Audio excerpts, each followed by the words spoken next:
Okay, hello. Good afternoon, everybody. And well, it's a pleasure to be here in Dubai again after a couple of months, I have to say. And yeah, it's a difficult spot, I would say, to talk here after Chris Szymanski's presentation with all the fancy graphics and Monisha's excellent presentation. But I'll give it a try. Okay, so we all know what people know, the two things that people want. I mean, and my presentation is not about bread, but the other thing. So it's about sports and events, I would say. Okay, so 6 gigahertz enterprise Wi-Fi. It's a bit more generic than just 6 gigahertz, what I'm going to talk about. But okay, let's start. Now, oh, there is a slide skipped. I don't know why. No, it doesn't show up. Okay, I was going to say, first of all, there are some interesting figures from Morgan Stanley about the volume of the sports business. I think it's close to 600 billion dollars worldwide. And even though it's a huge business and still growing, I think at 8% annually, Morgan Stanley finds that the sports and events business, they are way behind in terms of using new technology to monetize their events. So they say if digital technologies were to be used more, then I think the growth could even be like 25%. So this whole topic here of digitalization of sports is very relevant. And yeah, as you said, this presentation is really about major sports events and Wi-Fi and high-density deployments. So as you can see there, there's lots of different examples for sports events drawing large crowds, like whether it's golf or Formula One racing, football, soccer, basketball, horse races, baseball, whatsoever. So you have these very, very high densities of users, excuse me. So very many people in a small space and potentially then, of course, many users of wireless technology. So some examples here, just to give some figures about how big these events can be. There's stadiums, quite a number of stadiums around the world that can take more than 100,000 spectators. Like in India, there's, I think, 132,000. In the US, we have a couple of stadiums with more than 100,000. And I left out, I think I left out the May Day Stadium in Pyongyang, although I read that there was a wrestling event which drew 190,000 spectators, but I doubt they use a lot of wireless technology there. There's a couple of events here that drew far more than 100,000 spectators. So these are very challenging environments if you want to provide wireless connectivity. So I think it's another slide skip probably, but maybe not. Okay, let's see. Okay, so now of course venue operators and club owners, etc., they are always looking for ever more sophisticated ways to monetize sports events. So here there's a chart which sort of outlines the different elements of this. So what you want to do, of course, is engage more with your fan base. You want to provide them with digital experience and also constantly enhance these digital experiences. You want to make the consumption of products and services as easy to access and consume as possible. And of course, you want to innovate. So these are all key elements, and you see a lot of different sub-elements there. But what's the basis of all of that? That's connectivity. And it's increasingly more wireless connectivity in stadiums, and in particular, wireless LAN and Wi-Fi. So if you look at the role of Wi-Fi in sports, and I mentioned enhancing the fan experience here. So what do people want actually? So first of all, yes, they want to be connected. They want to do all the standard activities if you want, web browsing, posting on social media, sending messages, and they want to do that everywhere and all the time without limitations really. And of course, they want to use event apps that provide all sorts of data, of access. They allow betting, for instance. They allow people to see the events from multiple camera angles, etc., etc., AI enhancements, access to maps, schedules, and so on. So what users expect is, of course, high availability of the wireless service, high reliability, and high performance in general, which means high data rates and low latencies. And high quality connectivity is really, well, not only becoming, it already is a differentiating factor for venues. If you have a venue that is able to provide high quality connectivity, you really have an advantage over other venues. And I think in the US and probably some European countries like the UK and maybe Spain and Italy, this is already quite well understood. But otherwise, I've found that talking to regulators, often this is not really considered to be a, if you want, serious use case or application, which I think is a failure in understanding. Yeah. Now, of course, Wi-Fi in stadiums is doing more than just entertainment. So you have actually the entire infrastructure or the operation of the venue actually depends on connectivity and increasingly so on Wi-Fi. So venue operation and workforce applications, for instance, crowd management, security, very important, and also crowd management, I would say like analysis of user behavior, tracking that and analyzing that and acting accordingly. IoT device infrastructure. Well, of course, in a big stadium, you have, I don't know how many sensors, but I would guess thousands or tens of thousands. And modern Wi-Fi enterprise networks, the APs, of course, they also support all sorts of IoT interfaces, from ultra-wideband to LoRaWAN and others, Bluetooth LE. And all this data is then aggregated and transmitted over the network, but collected on these Wi-Fi APs. Access control and credentialing, obviously important. And then media, broadcast, and team operations, very important also, at least on the media side and broadcast side, very bandwidth intensive and also latency sensitive.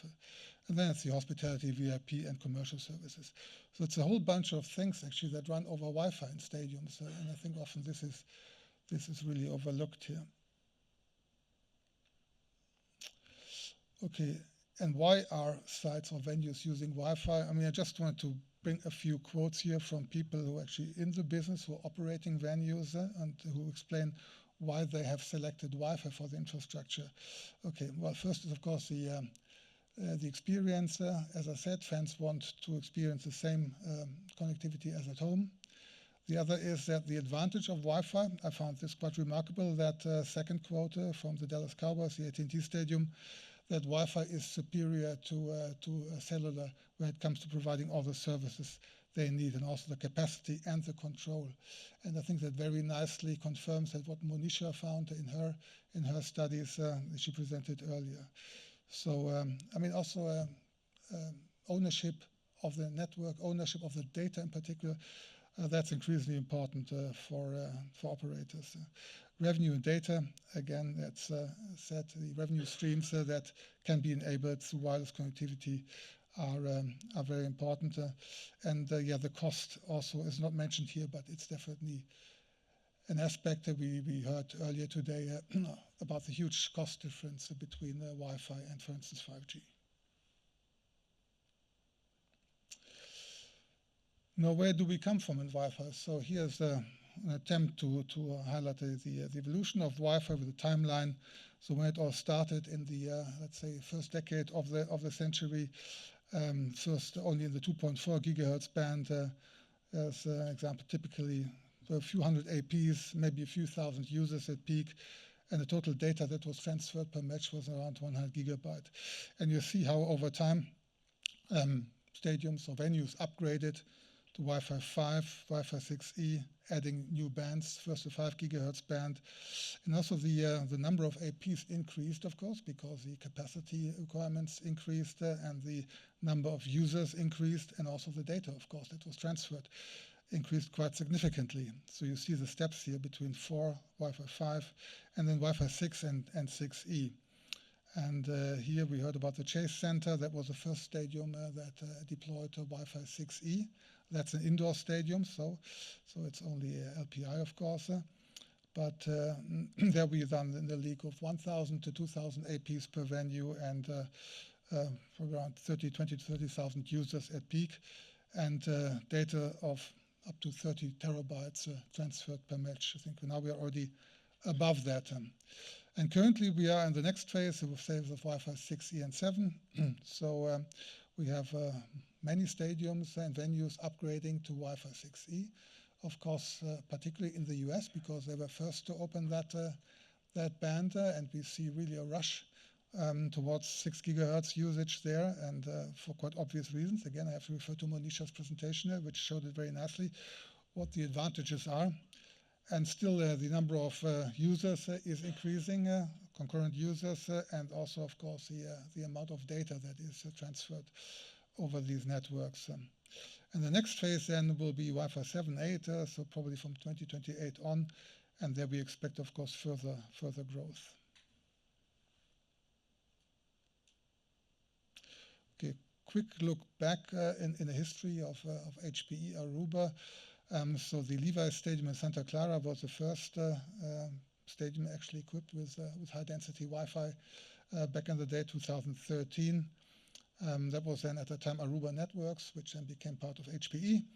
And at that time, around 2010, around that time, sorry, most of the clients only supported 2.4 gigahertz.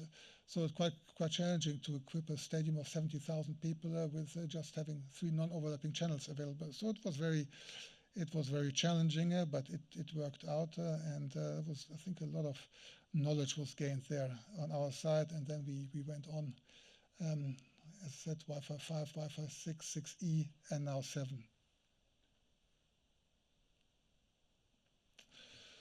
Okay, talking about, or spending a few words, let's say, actually on the way these access points in stadiums are providing connectivity to users. When there are several ways, essentially it's under-seat access points, so they cover relatively small, well-defined range because of the attenuation by spectators there. And then you have the overhead access points, which beam downwards and provide connectivity for, let's say, larger groups of spectators. And these actually combine quite well. But of course, the better or the more channels you have, the better those concepts work. What's also, I think, important to note here, because the graphic shows us quite nicely, that when you have these Wi-Fi access points in operation in the stadium, the way they are targeted, they will not create any significant, I would say, interference outside of the stadium. And that's quite important in the context of the discussions we are also having about the 6 gigahertz band. As said, at the moment, it's low power indoor, but there's strong demand from stadiums, from clubs, to extend that also to outdoors. So Chris Woolford is here. I think he knows the story very well. Our customers in the UK, they are desperate for more spectrum in the 6 gigahertz band that they also can use outdoors. Okay, just a few pictures from Super Bowl 59 from a telecom control room. That's the equipment that was put up there. So, of course, stadium Wi-Fi is a complex thing, and it's also expensive, I have to say, for the operators. And a Wi-Fi system of several thousand APs with all the infrastructure is not cheap. And we often hear the argument from mobile network operators about Wi-Fi users being free riders, and they use the spectrum for free, and they should pay for everything like for mobile users have to do, and so on. No, of course they pay. I mean, they have to invest in all the infrastructure, all the equipment. So it's quite a relevant investment here. No free riding at all. Okay, so that's just pictures showing again what I showed in the graphic before. So you have Wi-Fi coverage provided by APs, under seats, and also overhead. A few more detailed stats. I gave you the evolution picture earlier, but this is, and this is not even from HPE, this is from another company, but it's still very interesting, I find. From the Super Bowl, I think it's what is that, the 58th. More than 34 terabyte of data was transferred, most of it downlink, of course, but still I think roughly 13% in the uplink, and the tendency there is growing. They had almost 50% of attendees being online concurrently. Also that is growing. We've heard figures of above 60%. Okay, more than 1 gigabyte per user was used or generated, and peak throughput was above 50 gigabits per second, or no, up to 50 gigabits per second. So, and the 60 GHz band there accounted for 25% of the traffic, which at that time was okay, but it's fast growing. At the time it was very fast growing. It is still continuing to grow fast, and I have some slide on that as well. And yeah, at the time we had 20% of devices, connected devices on 6 gigahertz.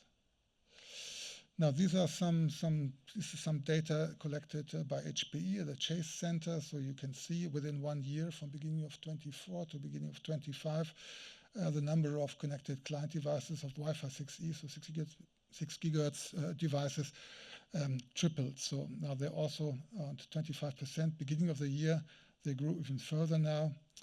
Also, in terms of data consumption, 6 gigahertz clients consume much more, like roughly 40% more data on data. And what we see now is the share of 6 gigahertz in overall traffic in large venues is in the range of 40% or even higher. So adoption is growing faster. We also heard that previously. It of course takes some time until, let's say, client devices penetrate the market, but this is an effect, of course, that accelerates, and so now we see a really strong growing adoption of 6 gigahertz and traffic increase. Okay, talking about the future, which actually not the future because it's already there, as I mentioned, AR, VR, and this is a topic that has been, I think, overhyped by a number of stakeholders, not in Wi-Fi necessarily, but on the mobile side, so that we've been hearing from regulators frequently that they really don't want to hear about AR, VR anymore. But I think that's wrong. It just takes longer than what people anticipated. Or, as I said, it was overhyped a bit. So this is just an example from the LA Rams where people can use their AR or VR glasses and get some additional information in their glasses. Okay, well, maybe whether it's important to have a big RAM there, no, but you can, of course, get lots of other information with that. So here's also some statements again from operators about AR, VR, and Wi-Fi. So where they plan to have to give every spectator an immersive experience where they are actually in the stadium or outside of the stadium. So and AR or VR glasses are getting smaller and smaller, and I'm sure we'll hear about that from Meta during this event here, and so it will become more and more attractive for users to use. Okay, finally, a few words about the state of the art as far as we are concerned. And unfortunately, let's say the representative of Al-Nasser, Mr. Faisal Khan, had to cancel in the very last minute for personal reasons. So he would have been here to explain in great detail what Al-Nasser Stadium in Saudi Arabia is doing with Wi-Fi 7. So to my knowledge, it's the first Wi-Fi 7 stadium, at least in the region. And of course, Al-Nasser chose for Wi-Fi 7 because Saudi Arabia is in the fortunate position of having the entire 6 gigahertz band available for Wi-Fi, which, as we know, makes a huge difference. So I would like to quote Mr. Khan about the motivation to go Wi-Fi 7, because Al-Nasser FC is an enterprise. It's a $680 million enterprise and the seventh biggest football club in the world. So, of course, they are working hard to even, let's say, extend that position or grow further. And for that, they need world-class connectivity. So they decided to get rid of as much cabling as possible and go all wireless. And all wireless means using the latest and greatest technology, which is Wi-Fi 7. And so, again, they do everything actually on wireless now, from media cameras, on the sensors, taking biometrics, during trainings. This is very widely used. Then, well, all the functions, all the features that I mentioned earlier, like the point of sales, the food and beverage outlets, etc., the ticketing, all the streaming, etc., is all done via Wi-Fi 7.